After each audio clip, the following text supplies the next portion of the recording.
పరిష్కార మార్గం.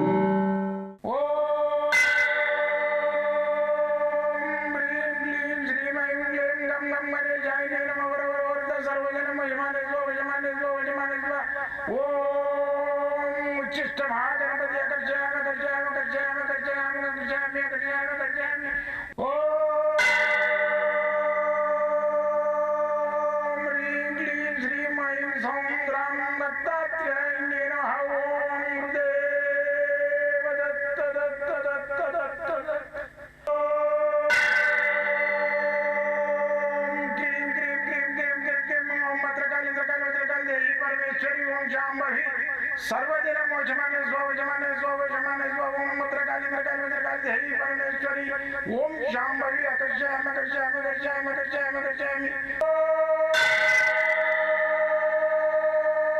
चट चट चट चट चट ज्वाल ज्वाल ज्वाल नरसिंहाय लक्ष्मी नरसिंहाय अकर्षयामि अकर्षयामि अकर्षयामि ओम चट चट चट चट चट चट चट ओम चट चट चट चट चट ओम चट चट चट चट ज्वाल ज्वाल ज्वाल ज्वाल नरसिंहाय लक्ष्मी नरसिंहाय अकर्षयामि अकर्षयामि अकर्षयामि अकर्षयामि अकर्षयामि अकर्षयामि राजाधिराज योगिराज परब्रह्म सद्गुरु सच्चिदानंद साईनाथ महाराज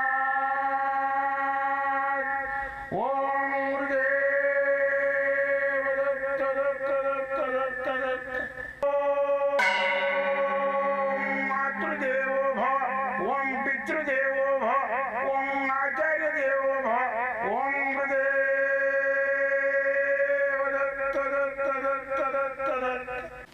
ఓం గురుదేవ దత్త దత్త దత్త దత్త దత్త దత్త.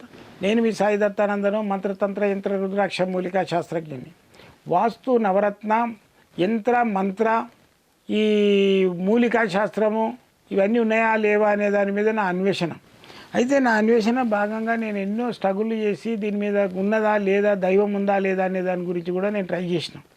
అయితే దైవశక్తి గురించి నాలాగానే ఔరంగాబాద్కర్ ఏం ఔరంగజేబ్ అంటారని. అయితే ఈ ఔరంగజేబ్ ముస్లిమాన్ ఒక రాజు అన్నమాట. వాడు ఖురాను రాసి చేతితోటి రాసి దాన్ని నమ్మి భోజనం తినేది. రాజైనా సరే ప్రజల సొత్తు నాకు అవసరం లేదని. అటువంటి వాడు వానికి ఒక పిచ్చి ముదిరి ఉసరేలి తొండ ఉసరేలి అయినట్టు వాడు ఏం చేసిండంటే, ఇంతమంది దేవాలయాలు కట్టిస్తున్నారు ఈ హిందువులు, దీని లోపల దయ్యం లేకున్నా కానీ వీడు ఇంత లక్షల రూపాయలు ఖర్చు పెట్టి గుళ్ళు కట్టిస్తారు. అసలు దేవుడు ఉన్నాడా వీళ్ళు అన్నట్టు ఉంటే ఆ గుళ్ళు నేను దేవుడు లేడనుకో ఆ గుడిని కూలగొట్టేసేయాలి, విగ్రహాలు వాళ్ళ కొట్టేసేయాలి. వాడు అంత పట్టుదల మనిషి అన్నమాట. వాడు ఏం చేసిండు, చక్కగా పోయి మన అజంతా ఎల్లోరా ఉన్నాయి కదా గుహలు, అందులో 6 నెలలు తిప్పలవాడి వాళ్ళగొట్టిండు. కొన్ని ఆడు కంప్లీట్ చేయలేదు, 20% వాళ్ళగొట్టగలిగాడు. అయితే మరి ఆడు తిరుక్కుంటా ఏం చేసిండు, ఇక్కడ మా ఏరియాలో మీరు వచ్చినప్పుడు దర్శనం చేసుకోవచ్చు, చాలా పవర్ఫుల్ టెంపుల్ కర్మన్ ఘట్ట అని ఉన్నది. ఇక్కడ మేము ఇప్పుడు ఉండేది ఎల్బీనగర్ సైడ్ కదా, జర ముందుకు పోతే కర్మన్ ఘట్ట అని వస్తుంది. ఆ కర్మన్ ఘట్లో ధ్యానాంజనేయ స్వామి అని ఉంటుంది, ఇట్లా ధ్యానంతో ఉంటాడు. ఈయనను వీరాంజనేయ స్వామి, పంచముఖ హనుమాన్ అంటారు ఈయనను. అయితే ఈ ధ్యానాంజనేయ స్వామి ఏదైతే ఉందో ఆయన టెంపుల్ ఎట్లా అక్కడ ఉన్నది ఏర్పడ్డది ఎట్లా అంటే, ఈ కాకతీయ రాజులు ఉంటారు కదా, రెడ్డి రాజులు అక్కడక్కడ వాళ్ళు వేట చేసుకొని, అంతా అడవి ఒకప్పుడు వేట చేసుకొని వస్తుంటే అక్కడ ఒక దాంట్లో పొదలల్లా రోమ్ రోమ్ రోమ్ రామ్ అని సౌండ్ వస్తుంది. ఏందిరా అని చెప్పేసి ఆ దగ్గర ఉన్న సైనికులను పోయి చూసిరాపండి ఆయన పంపిస్తే, వాళ్ళంతా సైనికులంతా వెతకంగా ముళ్ళ చెట్లల్లో ఒక విగ్రహం ఉంది. ఆ విగ్రహం నోరు తెరిచున్నది, ఇట్లా తెరిచింది అనమాట. దాంట్లోకి వెళ్ళి ఆ సౌండ్ వస్తుంది రామ్ రామ్ అని.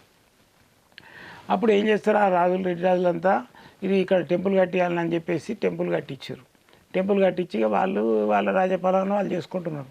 అయితే వీడు ఏం చేసిండు, అన్ని గుళ్ళు కూడుకుంటా ఈ ఔరంగజేబు గాడు ఈ కర్మన్ ఘాట్ కూడా వచ్చిండాడు. అప్పుడు ఏదో పేరు ఆ ఏరియాకు, ఆ ఊరి పేరు, ఇది రాను ఆ కర్మన్ ఘాట్ అని ఎందుకు వచ్చిందంటే ఆడు వచ్చిన తర్వాతనే వచ్చింది, ఔరంగజేబు వచ్చిన తర్వాత.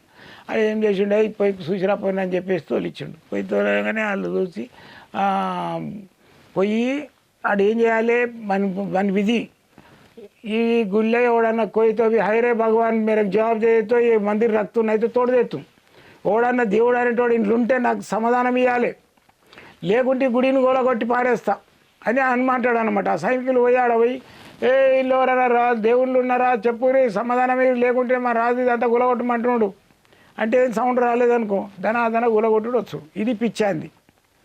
ఆడు ఖురాను చేతితోటి రాసి అమ్ముకొని దాన్నే భోంచేసేటోడు, అంత భక్తుడు అనమాట. ఆయనకి పిచ్చి ముదిరి తొండ ఊసిరి లేక అట్లా అయిపోయాడు. అయితే వీడికి వచ్చిండు కర్మన్ ఘాట్ వచ్చేసి ఏ కోయి భగవాన్ అయితే మీరు జవాబు దేవాని అన్నాడు. ఎవరైనా ఉంటే నాకు జవాబు ఇరని. ఏ రాజన్ కరో మన్ గట్ జబ్ అందరావు అంటే ఏ రాజు నువ్వు మనసు గట్టిగా చేసుకోరా, కరో మన్ గట్టు నీ మనసును గట్టి చేసుకొని జబ్ అందరావు అని చెప్పేసి సౌండ్ వచ్చేసింది. ఈ నోరు ఇట్లనే ఉంటుంది హనుమంతుడు ఇప్పటికి. అక్కడ అనుకున్న పనులన్నీ ధ్యానం అంటే అయితే నేను అక్కడ ధ్యానం చేస్తుంటే ఆయన ఇట్లా సగం వరకే ఉంటుంది, ఇట్లా కూర్చొని ఉన్నాడు. ఒక పెద్ద వృక్షం కనబడుతుంటుంది, ఆయన చుట్టూ దీపాలు తిరుగుతుంటాయి ఇట్లా లోపల. ఇది నాకు ధ్యానంలో వచ్చింది. అయితే అక్కడ ఏ పని అనుకుంటే అప్పుడు నేను కూడా ఈ ఏదైతే సకల శాస్త్ర గ్రంథాన్ని రాసినో ఆడ కూర్చొని మూలకు కూర్చొని రాస్తుంటే అక్కడ ఎవ్వరు పబ్లిక్ రాకపోయేది. అక్కడ పూజారులు ఇద్దరు పూజారులు ఉండేది. వాళ్ళ భోజనాలకు కూడా కష్టము, ఓడిచ్చేటం కూడా మొండికి వాళ్ళు ఉండేరు పాపం. నేను కూడా పొద్దున పోయేతుంటే సాయంత్రం దాకా తిండి టికాన్ లేకుండా ఈ రాసులు పిచ్చేటోటి ఉంటుంటే అయితే వాళ్ళు నాకు ఇంత పులిహోర ఇచ్చిద్దురు, వాళ్ళ ఇండ్లలో వండుకొని తెచ్చిన నైవేద్యం పెడుతురు, అదే ఇంత పెడుతురు నాకు. అయితే అలాంటి దేవాలయం ఇవాళ అన్నదానాలు పెడుతురు. అక్కడ ఎక్కడ ఏ టెంపుల్లో అన్నదానం పెడితే అక్కడ పబ్లిక్ అనేది అట్రాక్షన్ అవుతుంది. అన్నపూర్ణాదేవి ఎక్కడుంటే శుభిస్తం ఉంటుంది. అయితే అక్కడ సత్యనారాయణ వ్రతాలు అన్నదానాలు అవుతుంటాయి. అయితే కరో మన్ గట్ అన్నది కదా, అందుకనే కర్ మన్ గట్ అని పేరు వచ్చింది. దాని పేరు ఏది ఆ విగ్రహం పలికింది కదా హనుమంతుడు, కర్ మన్ గట్ అని వచ్చింది. ఆ విగ్రహాన్ని అక్కడ ఉన్న టెంపుల్ని దర్శనం చేసుకొని ఖచ్చితంగా అనుకున్న పనులు సక్సెస్ఫుల్ ఉంటాయి. అంత పవర్ఫుల్ టెంపుల్ ఇది మాకు దగ్గరలో ఉన్నది, మీరు దర్శనం చేసుకోవచ్చు. అయితే ఏంటంటే అక్కడ సత్యనారాయణ స్వామి వ్రతాలు చేసేది ఒక హాల్ ఉన్నది. నేను కండ్లతో చూసిన ఒక గుర్రం మీద మనిషి కూర్చొని పొయ్యే అంత సొరంగం ఉండే, దాన్ని మూసేసిరు. అది ఎందుకు ఉంది ఆ సొరంగం అంటే అక్కన్న మాదన్న అనేటోళ్ళు ఇద్దరు ఉండిరి, తానేష అనేట ఆయన ఉండే వాళ్ళ రాజు. అయితే ఈ అక్కన మాదనలు మంత్రులు. అయితే వీళ్ళు ఇక్కడ కర్మన్ ఘాట్కు దర్శనానికి వచ్చేది. అయితే ఈ మంత్రులు వస్తుంటే ఏమవుతుంది, అన్నీ ఆపేసేస్తారు కదా, అంత పబ్లిక్ని ఆపేస్తారు. వాళ్ళ చూసి ఇప్పటివాడైతే ఆపని ఏమైనా దావని అని అడుగు నిమ్మలంగా స్కాడుని పెట్టుకొని వస్తాడు, రోడ్లన్నీ ఆపిస్తాడు. ఆయన వాళ్ళు అట్లా చేయలే పాపం. వాళ్ళు అండర్ గ్రౌండ్ నుంచి గోల్కొండ కిల నుంచి ఇక్కడ కర్మన్ ఘాట్ టెంపుల్ దాకా సొరంగం ఏర్పాటు చేసి దాంట్లోకి వెళ్ళి వచ్చే వాళ్ళ ఆ సొరంగాన్ని నేను కళ్ళతో చూసినాం. అప్పటి మహానుభావులు నిస్వార్థపరులు అట్లా జరిగింది. అయితే ఈ కర్మన్ ఘాట్ హనుమాన్ది టెంపుల్ ఏదైతే ఉందో ఇది పంచలో విగ్రహము, ఇక్కడ పూజ చేయించినవి ఉంటాయి. మీరు కావాలనుకుంటే కూడా మీ ఇంటికి పంపించేస్తా. కర్మన్ ఘాట్ హనుమాన్కు మీరు దర్శనం చేసుకోండి, పునీతులు కాండి. మీరు నన్ను గెలవాలని అనుకుంటే మాత్రము పొద్దున 10 గంటల నుంచి సాయంత్రం 6 గంటల వరకు నేను ఆపిస్తుంటా. మీరు నాతోటి మాట్లాడాలంటే పొద్దున 7 నుంచి 9 వరకు మీకు నేను నిర్విరామంగా మాట్లాడతా. మీ లోపల ఐక్యమై మీకు ఏదైతే సమస్యలు ఉంటాయో ఆ సమస్యలకు పరిష్కారం చెప్పడానికి ప్రయత్నం చేస్తా. అయితే నా ప్రోగ్రాం మీకు నచ్చింది అనుకోండి, నా యొక్క సేవ నచ్చింది అనుకోండి, 10 మందికి షేర్ చేసి పంపించండి. మీకు ప్రాబ్లమ్స్ లేకుండా వచ్చి ఇతరులకు ఎవరికైనా ప్రాబ్లం ఉన్న వాళ్ళకు పంపించండి, షేర్ చేసి పంపించండి. వాళ్ళు ఏదన్నా ఆపతుంటే వస్తారు, చూపించుకుంటారు, బాగుపడతారు. మీకు కూడా ఆ పుణ్యంలో ఒక భాగం దక్కుతుంది. మళ్ళీ వచ్చేసి నా ప్రోగ్రాం మీకు నచ్చితే నన్ను ప్రోత్సహించాలని అనుకుంటే మాత్రం ఒక లైక్ చేయండి.